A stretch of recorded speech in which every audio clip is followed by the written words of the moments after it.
बापाचा पैसा शोक पूर्ण करण्यासाठी नसतो, बापाचा पैसा आपण कॅपेबल होण्यासाठी असतो.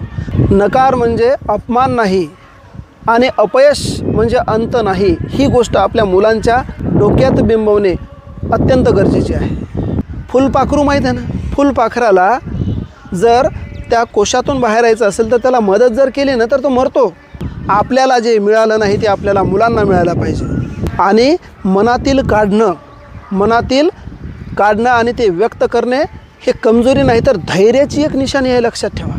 कुलूप जर असेल तर त्याची चावीसुद्धा आहे आणि प्रश्न जर तयार झाला असेल तर याच जगामध्ये त्याचं उत्तरसुद्धा आहे, हे मुलांना ठसठसून सांगणं गरजेचं आहे. आणि मुलाला काही मिळालं नाहीच तर काहीही न मिळवता तशा परिस्थितीतसुद्धा तो खंबीरपणे उभा राहून सगळं स्वतःचं अस्तित्व शून्यातून विश्व तयार करण्याची शक्ती मनाशी बाळगून पुढे वाटचाल करू शकते का, असा विद्यार्थी तयार होणे आणि असा नागरिक तयार होणे आवश्यक आहे. एक आयफोन मिळाला नाही म्हणून आयुष्य संपवायचे. कुणालच्या आत्महत्येपाठीमागे काय आहे या कारणावर मी अजिबात बोलत नाही. त्याचं कौटुंबिक कारण, आयफोनचं कारण किंवा इतर कुठलं कारण आहे यावर मी अजिबात भाष्य करत नाही आहे. प्रश्न आयफोनचा नाही किंवा प्रश्न जीवन संपवायचाही नाही. जीवन का संपवलं याचा आहे. आयुष्य एवढं स्वस्त आहे का? आज आपला समाज कुणीकडे जात आहे? मुलांना काय शिकवण्याची सध्या गरज आहे?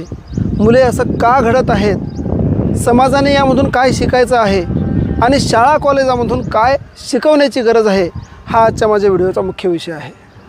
अलीकडेच आपण सोशल मीडिया आणि काही वृत्तपत्र आणि वृत्तवाहिन्या यावर एक व्हिडिओ पाहिला, ज्यामध्ये अत्यंत वेदनादायी आणि हृदय पिळवटून टाकणारी एक घटना घडली, ज्यामध्ये एक मुलगा आणि त्याचे आईवडील या तिघांचाही अंत झाला. खरं तर असं का होते आणि असं करण्याची वेळ का येते? जे घडलं त्या आता आपण परत आणू शकत नाही, परंतु असं परत घडू नये आणि असं का घडलं याचा मात्र आपल्या सर्वांना, पालक, समाज, शिक्षक आणि एक सुजाण भारताचा नागरिक म्हणून प्रत्येकाला विचार करणे आवश्यक आहे. मंडळी, हा प्रसंग फक्त आत्महत्येचा नाही तर पालकत्व, आपली शिक्षण व्यवस्था आणि आपला समाज आणि समाजातील संस्कार या सर्वांची परीक्षा घेणारा हा प्रसंग आहे. आज मी त्या आईवडिलांचं काय चुकलं हे असं अजिबात म्हणणार नाही, परंतु यापुढे आपल्याला काय करायचं यावर मात्र निश्चित आपल्याला भाष्य करणं आवश्यक आहे. जेव्हा अशा घटना समाजामध्ये घडतात तेव्हा अंतर्मुख होऊन या प्रश्नावर विचार करण्याची अत्यंत आवश्यकता आहे. या प्रश्नावर विचार करण्याची गरज असते. प्रश्न हा आहे की आपण मुलांना आनंदाचा उत्सव करण्यासाठी शिकवलेला आहे, परंतु खरंच यशाचा आणि अपयशाचा यामधील अपयश पचवण्याची, नकार पचवण्याची आपण त्याच्यामध्ये क्षमता तयार केली का, हा मोठा प्रश्न आहे. एखाद्या मुलाने मागितली म्हणजे महागडी वस्तू घेऊन देणे म्हणजे पालकत्व आहे का? एखाद्या मुलाचा हट्ट आपल्याच्यानं पूर्ण होत नसेल तरीही हृदय पिळवटून किंवा परिस्थितीचे चटके सोसून त्याचा हट्ट पुरवणे म्हणजे पालकत्व आहे का? कुणालच्या आत्महत्येपाठीमागे काय आहे या कारणावर मी अजिबात बोलत नाही.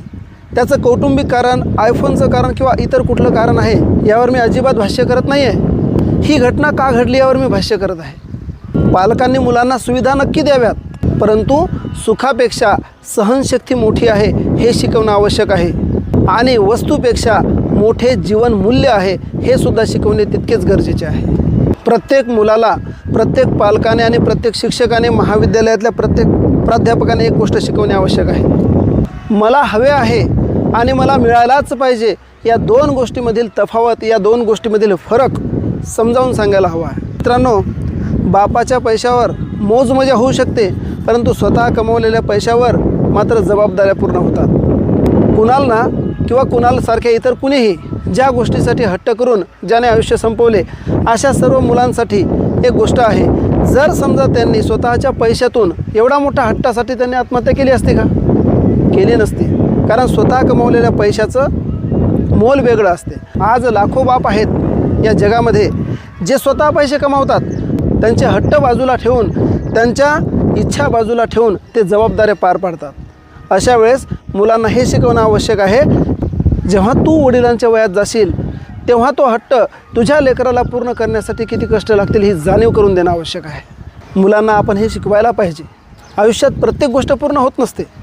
कधी नकार मिळेल, कधी अपयश येईल, कधी आपण एखाद्या गोष्टीमध्ये ती पूर्ण करण्यासाठी सक्षम नसू. प्रत्येक गोष्ट पूर्ण करणे प्रत्येक जणाला, जगातल्या प्रत्येक जणाला शक्य नसते. त्यामुळे प्रत्येक गोष्ट आपल्यासाठी बनलेली आहे असं अजिबात नाही. प्रत्येक गोष्ट जगातली मला मिळायलाच पाहिजे असंही नाही. आणि आज दिखाव्याचा जमाना आलेला आहे. आयफोन, साधा फोन, काहीही मोठा फरक नसते, परंतु आयफोन ही प्रतिष्ठेची गोष्ट बनलेली आहे. आयफोन बनवणाराचा याच्यामध्ये चूक नाही. मित्रांनो, सांगणं गरजेचं आहे, नकार म्हणजे अपमान नाही आणि अपयश म्हणजे अंत नाही. ही गोष्ट आपल्या मुलांच्या डोक्यात बिंबवणे अत्यंत गरजेचे आहे. म्हणून मुलांना केवळ सुखसोयी देऊ नका, परिस्थितीशी 2 हात करण्याची त्यांच्याकडे ताकद निर्माण करा. मोबाईल घेण्याची किंवा इतर गोष्टी घेण्याचा हट्ट जेव्हा तो करेल तेव्हा त्याला तो हट्ट स्वतःच पूर्ण करेल किंवा स्वतः तो कॅपेबल होईल इतका स्ट्रॉंग करून परिस्थितीशी झुंज देण्याचे त्याला शिकवा. नकार पचवण्याची क्षमता त्याच्यामध्ये तयार करा. परिस्थितीशी झुंज देण्याची क्षमता त्याच्यामध्ये तयार करा. आयुष्यात प्रत्येक गोष्टीला मार्ग असतो.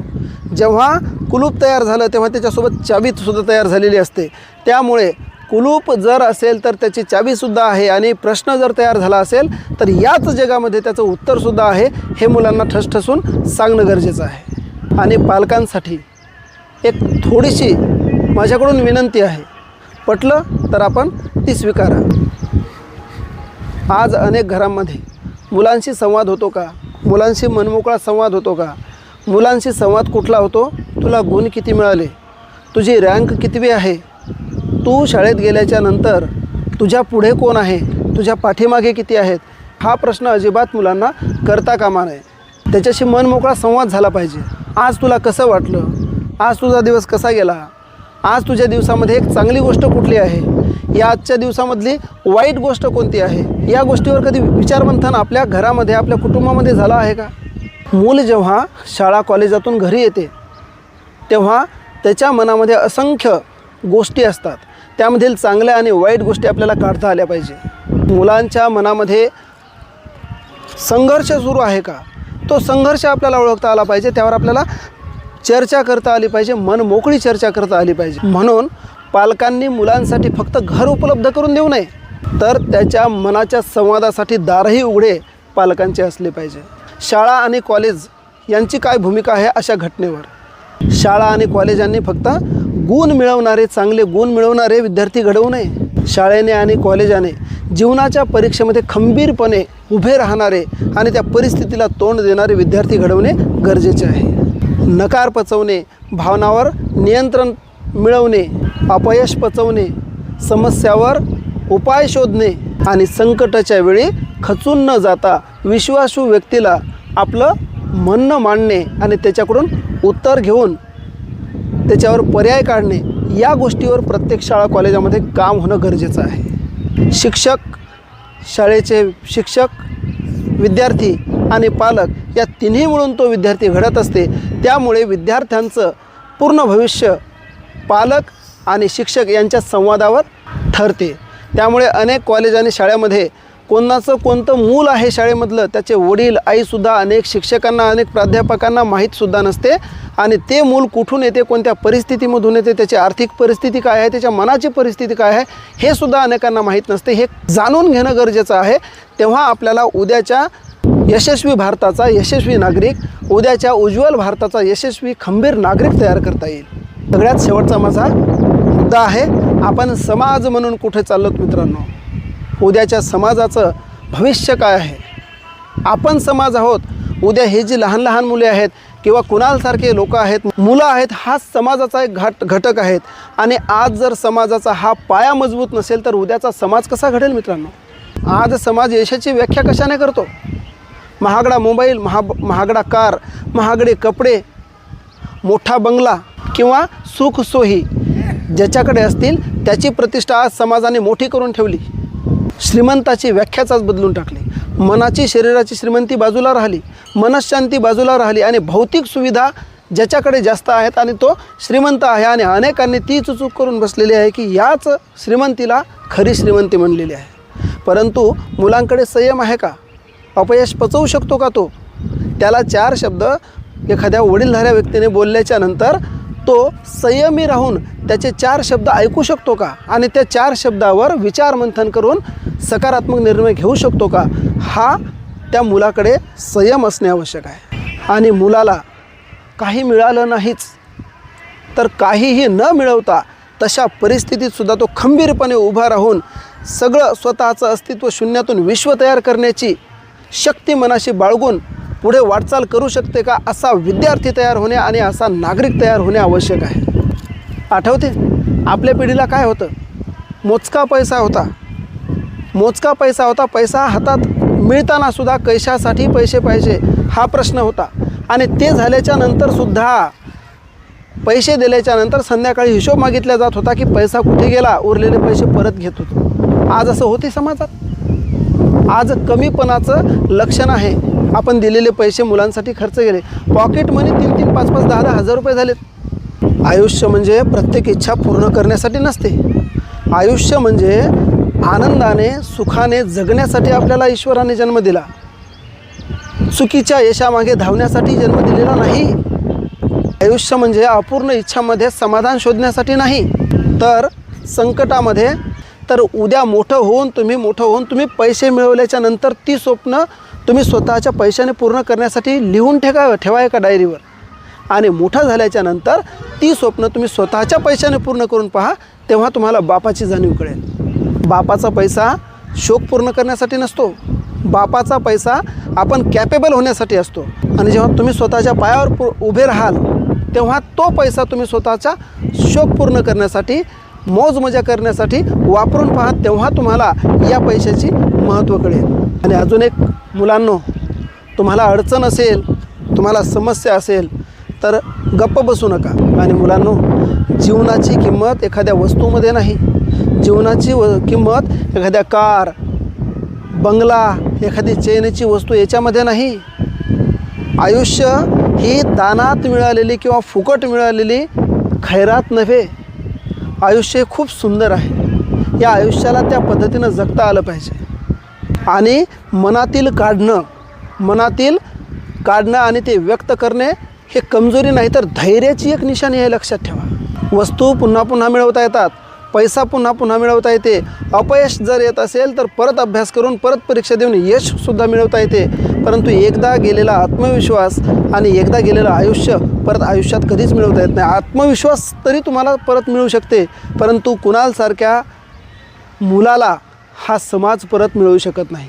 आज हा कुणालच्या रूपाने हा व्हिडिओ बनवताना मला हा सांगावंसं वाटतं आहे की हा कुणाल फक्त एक प्रातिनिधिक स्वरूप आहे. त्याच्या पाठीमागे कोणकोणते कारण असतील ते त्याला माहिती, त्याच्यासोबत ते संपले कारण. परंतु एक कुणालच नव्हे तर अनेक मुलं आज डिप्रेशनमध्ये आहेत, अनेक मुलं अभ्यासाच्या दडपणामध्ये आहेत, अनेक मुलं आज फक्त आणि फक्त रँकिंगच्या पाठीमागे धावत आहेत. आयुष्य म्हणजे रँक नाही, आयुष्य म्हणजे फक्त गुण नाही. समाजाच्या प्रतिष्ठेकडे दुर्लक्ष करा. आज तुम्हाला उत्तम नागरिक म्हणून पहिल्यांदा घडायचं आहे. आणि उत्तम नागरिक म्हणून तुम्ही जर घडले तर तुम्हाला यश अपयश पचवण्याची सहज क्षमता तुमच्यामध्ये तयार होते. आणि तुमच्याकडे ही एकदा क्षमता तयार झाली की त्याच्यानंतर तुम्ही कितीकही मोठं उत्तुंग यश सहज मिळवू शकता. आणि अजून एक, मनात काही असेल तर गप्प बसू नका. आपल्या पालकांना सांगा, आईबाबांशी बोला, शिक्षकांशी बोला. आणि नाहीच काही करता आलं तर अत्यंत जवळच्या विश्वासू मित्राला बोला आणि त्या मित्राला आपल्या आईवडिलांना बोलायला सांगा. परंतु मनात काहीही चुकीचं असेल तर ठेवू नका. मनातलं निघणं आवश्यक असतं. आणि पालकांनो, नम्र विनंती तुम्हाला, मुलांना सुखसुविधा द्या. आज एक वाक्य खूप मोठं आहे. मी अनेक रील्समध्ये, अनेक व्हिडिओमध्ये पाहतो, आपल्याला जे मिळालं नाही ते माझ्या मुलांना मिळायला पाहिजे. नशिबानं त्याच्याकडे आहे, नशिबाने त्याच्या बापाकडे आहे, त्याला ते मिळायला पाहिजे, असं एक चुकीचं वाक्य आज आपल्या समाजामध्ये खूप फोफावत आहे. का द्यायचं? फुलपाखरू माहीत आहे ना, फुलपाखराला जर त्या कोशातून बाहेर यायचं असेल तर त्याला मदत जर केली ना तर तो मरतो. त्याला संघर्ष करू द्यावा लागतो, तेव्हा पंख मजबूत होतात आणि तेव्हा तो भरारी मारतो. त्यामुळे मुलांचंसुद्धा तसंच असते. मुलांना परिस्थितीची जाणीव करून द्या. एकदा मागितलं म्हणजे लगेच देऊन टाकलं, याला लाड म्हणतात, फाजील लाड म्हणतात. त्याची गरज आहे का त्या वस्तूची? तुमच्या खिशात किती काही पैसे असू द्या, परंतु त्या गोष्टीची जर खरंच गरज असेल तरच मुलांना तुम्ही द्या. मुलांना सुविधा नक्की द्या, पण त्यासोबतच संस्कार द्या. मुलांना यश मिळवण्याची स्वप्ने दाखवा. स्वप्ने कशी पाहायची आणि त्याला पूर्ण कसं करायचं याची महत्त्वाकांक्षा त्याच्यामध्ये तयार करा. सोबतच अपयश स्वीकारण्याची ताकदसुद्धा त्याच्यामध्ये असली पाहिजे. त्याचं मनसुद्धा इतकं मजबूत असावं की त्या मनाला सहजासहजी कोणी हलवू शकणार नाही किंवा कमजोर करू शकणार नाही, असं मजबूत मन त्याला तयार करून द्या. आणि यासाठी तुमचा मुलांशी संवाद सतत असणे आवश्यक आहे. मुलांशी संवाद असणं आवश्यक आहे. आणि मुलांचे मित्र बना, मुलांचं सहकारी बना, आईवडील बना आणि सगळ्या भूमिका मुलांना जे गरजेचे आहेत ते करा. एक वाक्य एका शिक्षकांनी म्हटलेलं आहे, योग्य वयात मुलावर जर तुम्ही प्रेम करत नसाल तर तो प्रेम दुसऱ्याकडून घेत असते. मग त्याच्या वयाचा असेल, मुलगी असेल तर त्याच्या वयाचा, मुलगा असेल तर त्याच्या वयाचा, आणि तुम्ही पालक असाल आणि हे दोन्ही मिळाले नाही तर तिसऱ्याच कोणीकडून ते तो प्रेम घेईल. त्याच्यामुळे तुमचं प्रेम मुलांना आवश्यक आहे.